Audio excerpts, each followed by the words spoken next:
Yo, what's going on? This is E. Jones, Bottom to the Top Hoops. Black Elvis, we in the building. Yes, sir, man. We talking end of the year awards. The high school season was cut short. Yes, it was. Unfortunately. Well, let me specify. Yeah, please. The NYC basketball high school season was cut short. Yes. It was going to be a groundbreaking year because they moved the state championships to New York City. That was going to be a movie. Yeah, man, it was going to play it at Fordham University, and very, very sad that the kids don't get a chance to experience that. Definitely. Some teams had a good run this year. Absolutely. We want to just highlight some teams, and man, I don't know if I should let the cat out of the bag about what we was going to do. Should I tell them? Absolutely. So we were planning with Bottom to the Top's Hoops in conjunction with City Legends and a couple of other good folks to do our own all-city and award show that would highlight a bunch of kids and programs. And it was going to be so dope with boys and girls. Definitely. But what we're focused on right now is the Boys Basketball Awards. Awards. And Standouts. let's preface this by saying these are our picks. These are our opinions. Based on the information that we know and who we saw, who we researched, and just on the eye test as basketball, I would say experts. Yeah, pretty much. Right? I'll throw it out there. Yeah, why not? So let's rip it off. We're gonna go in for it. Okay. You want me to start off? Start it off. Who would you give biggest award? Let's start with the big boys. Player of the year. Well, But I need 3 candidates. Give me 3 candidates and then give me player of the year. my 3 candidates would be Khalil Brantley, Boys and Girls High School, R.J. Davis from Stepinac, and Posh Alexander. That would be my 3 candidates. They're all point guards. New York City is the home of the point guards. Look at that. Point guards, whatever you want to call it. I thought RJ did a great job leading his team without having Adrian Griffin available all season, who's a monster. Archdiocese champions. Archdiocese champions. Have won in the quarterfinals of the city playoffs, was on their way to the semis, and the season got cut short. Unfortunately, Khalil Brantley, they did lose, I believe, by 2. To the Wheels? Yeah, by 2 to Wheels in the city playoffs. And Posh Alexander actually won the GAC Greater Atlantic Conference Championship over Platinum Sign. That's awesome. So, senior year, they did it. That's awesome. Yeah. So, again, 3 point guards, 2 seniors, 1 junior, 3 really talented, dynamic kids. 2 are already predicted as high majors, 1 going to UNC, RJ, Posh going to St. John's, Khalil Brantley projecting out to be a high major. Big shout out to Shah. So we got some great candidates. Yeah. Now, out of those 3, who's player of the year? I'm going with Posh. Posh Alexander. And you know what? He wasn't my midseason player of the year. Who was?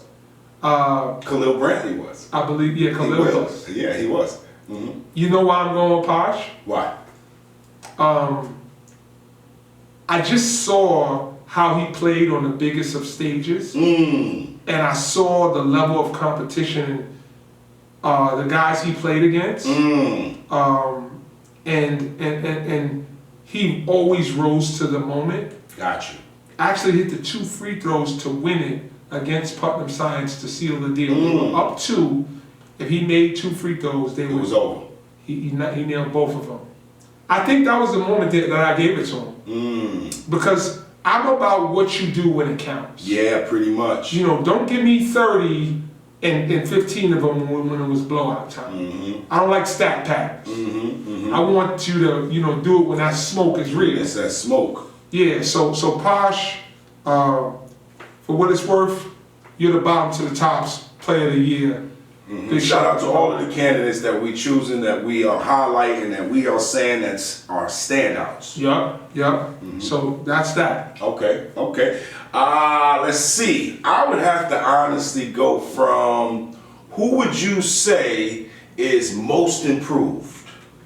Because that means a lot when, at this level, and you can, physically see the kid go from like one level to the next within like a year time. Who would you honestly say you've seen that's most improved this year? And that's the PSAL and the CHSAA. And private school. And private school league. I would have to go with Louis Courtright. Louis, St. Raymond's. Yeah. I saw Louis go from a kid who had talent. We had him on the show. Early. Yeah, and he really turned into he was the leading scorer for the team because they lost Gary Grant. Yeah. And St. Raymond's was on a trajectory to being a city champ. Yeah, they looked like they was going to take it. And they had 2 really close games with Stepanak, and one of them that they won in the blowout when they didn't have Adrian, but they didn't have Gary as well. So Gary came back. They wound up losing the Archdiocese Championship, which was crazy. Which we have the content to. Yeah, you'll get that in a later date. Yeah. So Louis just came into his own, turned into an alpha, picked up some offers, and he would be my most improved for this year. Got you. Okay, most improved. Louis Cartwright. Yeah. Now, I would have to ask you, and I know it might be a little hard, but I need at least 2 other candidates to put in that category just so we can highlight them. Well, I would have to say probably staying at St. Ray's, and probably seems biased. Malachi Smith also made a big jump. I just thought that. Shout out to his dad, Elio. Real good dude. Yeah, I thought that Malachi made a big jump. And another kid that a lot of people may not know was Kevin Dinkins over at TMA. I thought he made a big jump. That's what, Thurgood Marshall? Yeah, Thurgood Marshall. Okay. And I thought he really helped them to have a great regular season. Unfortunately, they lost in the city playoffs, but he made a big jump too. Okay. Now, what about Coach of the Year? First, give me 3 coaches that you want to put in that category, and then pick the coach of the year. I'm going Ruth Lovelace. Great year this year. They won the regular season in the PSAL AA. Yeah. And nobody expected that. No. It was a Khalil Brantley effect along with Ruth getting those guys to buy in, and she did one heck of a coaching job. Shout out to her. Big shout out to Ruth. I would say George Lopez over at St. Ray's. I would throw him in there. That's a good pick. Had a standout year.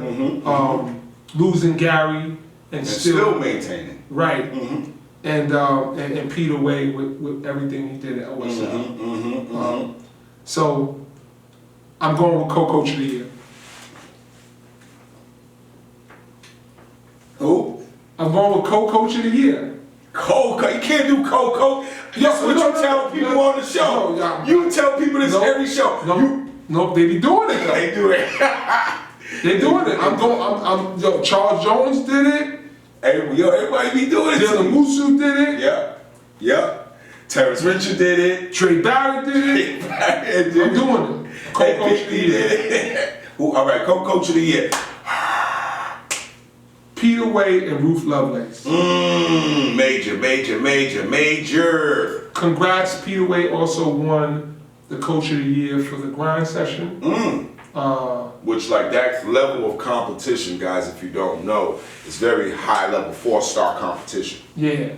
So which means a lot. Yeah, and he got Coach of the Year.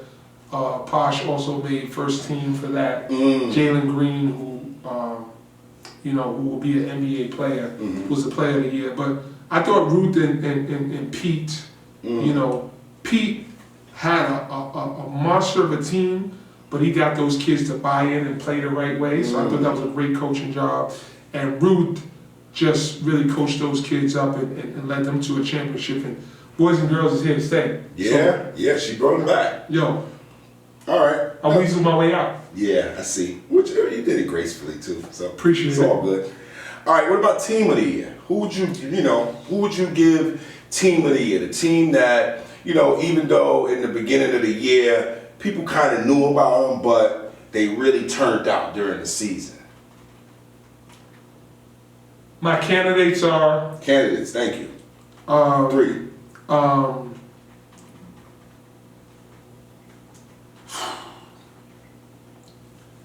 Brooklyn Collegiate, Brooklyn Collegiate, South Shore, South Shore, Stepinac, St. Ray's, St. Ray's. Now he's giving me 5. OSL. And OSL. That's 5. I said 3, but he said 5. But I mean, it was a really great season too. Yo, listen, South Shore circled the wagons and they won the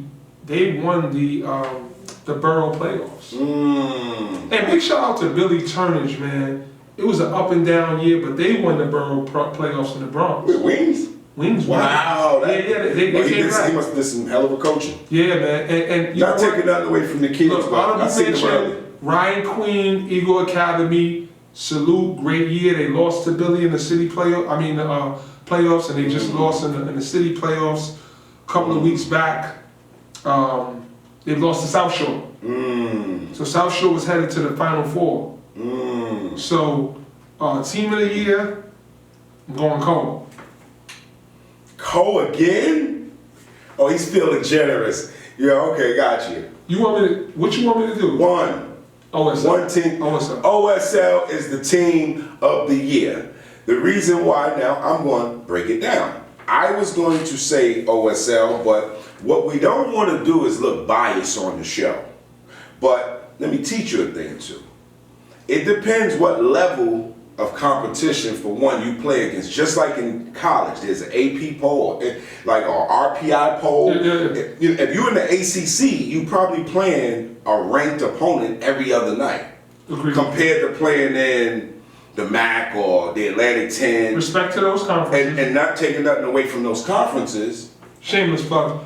Big shout out to Shaheen Holloway, who was on this show. That's right. Who turned it around and was coach of the year in the MAC. Salute, crazy. Shah. Yeah. My God, love. No, that's awesome, because I love when we met and interviewed him. Yeah. Real humble. Solid, man. Yeah, real strong energy. Yeah. You know what I mean? So my dude. Congrats to you, brother. So when you look at it and you step out of the picture, when you look at the other schools that we had in that category, you have to deal with the reality that the level of competition, who you play against, matters.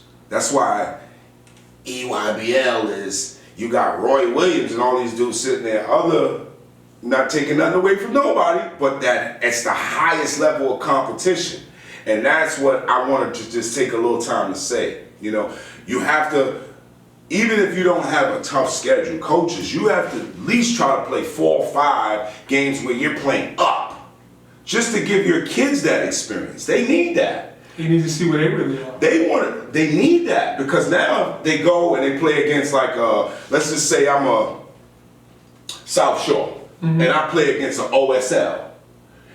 If we fighting, you gotta look at the RPI level of who OSL is playing. Sidebar, we didn't mention Lehigh, and they were ranked, but they're not New York City. Yeah, they're Long Island. They're Long Island, but I just want to really shout out Coach Buck and Lehigh and the great job they did. And they did beat LeBron James and them son. Yeah.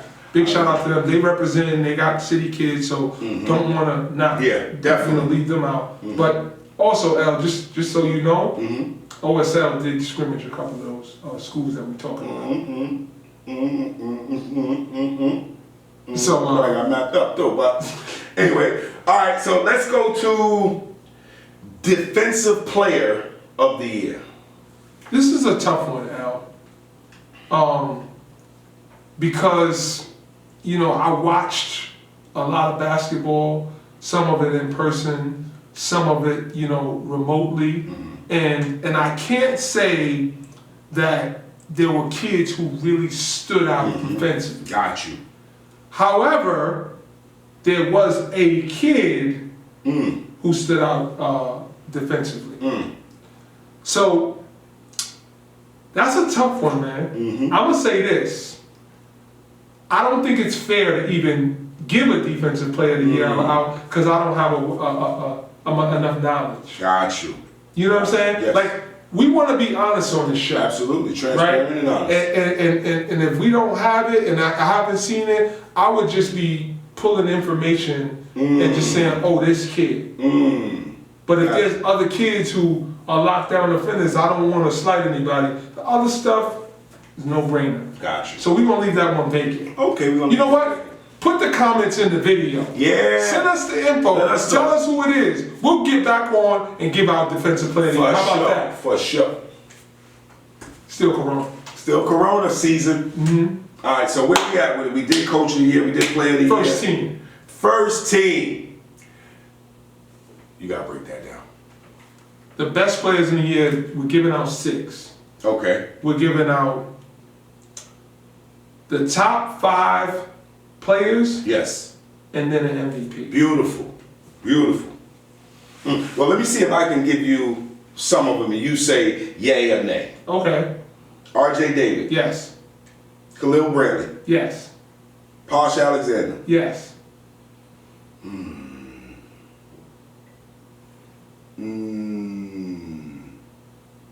Adrian Griffin. I mean, it's like everybody and then Adrian. Sorry. Like when I watch the kids, like you walk in the gym and like you can literally see, oh my God, he's a pro. He's different. Like different. Yeah, different. Then he's such a nice kid. Yeah. Big shout out to his parents doing a great job with that kid. Okay, so you say Adrian, you finish it off. I gave you my 3. We're going with 5, man. We're going with 5 in the MVP.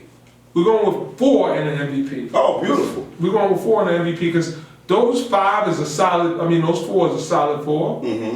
I'm going to give you a choice between 2. Okay. Would you put Louis Courtright or Dylan Wusu? Dylan Wusu. Let me tell you why. Wow, that was quick. Well, Dylan Wusu is signed, sealed, which says within that year, he must have done a lot to prove for them to need that 8. Hold on a second, Al. Let's just make a distinction. Because you're signed and sealed doesn't mean you had a better year. Agreed? Absolutely. However, Hot betting. what you saw...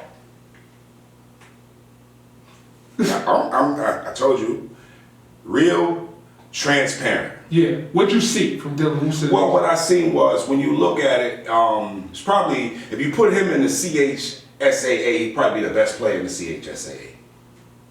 Nah. I ain't talking don't talk about AJ. He ain't in that boat. I did not make that clear. He ain't in that boat. He's a grown man. Okay. But when I look at it, him and RJ. All right, let me. What I gotta be real and transparent. Dylan Wusu body is ready. That's why I say Dylan Wusu, like, you know, he can go. I can dig it. Right away. He's ready. Oh, he's ready. He's ready to defend. And he was in the B division in the CHSA at Sacred Heart. Come on, that's crazy. And he just happened to go somewhere and check out his interview. By the way, he's doing well too on YouTube. Yeah, yes, sir. So we got our first team in New York City. Yeah, we did his darn thing. We did it, man. It wasn't easy though, man. Yeah, well, you know what? Sometimes I feel biased. Yeah, you could feel that way. You know what? I'm putting a 6 play on. I love when we put people on. DeMarco Watson. Eagle Academy, Mr. 50 ball, had an amazing season. I forgot about him, but man, he knapsacked. You don't know what a knapsack is. He put everybody in his bag, he put it on, he tightened the straps up, and he carried it. He said, let's go. Yeah, big shout out to Vernon Simmons and Coach Ryan of Eagle Academy. Yeah, shout out to Ryan Queen, man. Yeah, they did a good job, but you said 6, so I had 6. I made space. Yeah, that's good. Yo, big shout out to Malachi Smith. Yeah, definitely. Yeah, definitely. All the talented kids at South Shore. What's our boy name from Brooklyn Collegiate? Majesty Johnson. Majesty. Who else? Teron Allen. Teron A Allen. bunch of kids who had a good season. Definitely. All the kids is varying, man. We'll be here all day. Yeah. Anyway, that's what it is. Bottom to the top hoops. End of the year, end of the season awards, New York City, All City Player of the Year, Defensive Player of the Year, vacant, Coach of the Year, Program of the Year. We out. We out. We outside. We out. Peace.